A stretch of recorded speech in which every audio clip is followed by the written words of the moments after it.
process. Tools to use. Now that we understand what a literature review is and why we need to conduct a literature review, let's evaluate some tools that we can use to simplify the literature review process. The two main tools you need to conduct a literature review are scholarly databases and a reference management tool. The scholarly databases are freely available through your school library or online such as Google Scholar and PubMed. It would be best to find reputable scholarly databases in your discipline. For example, some of the most reputable scholarly psychological databases include PubMed, IPSCO, PsycArticles, and PsycInfo. A reference management tool is the second most important tool when conducting a literature review. One of the most popular and free reference managers is Zotero. You will use Zotero to manage all your references when conducting a literature review. The tool will help you to annotate and classify the themes you find from your scholarly literature. Zotero will also help you to cite and reference easily. Previously, I did a video on how to use Zotero for citation and referencing.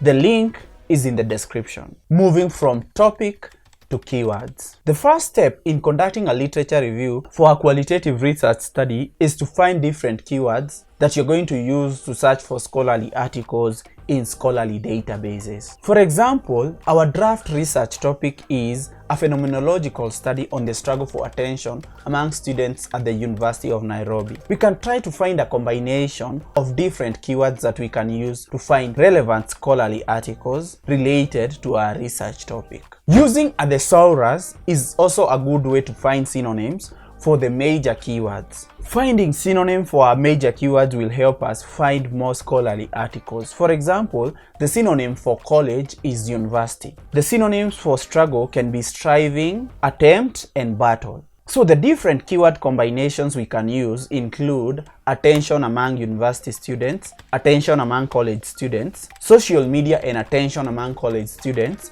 use of mobile phones and attention among college students, among other keywords. Let's combine these keywords and find scholarly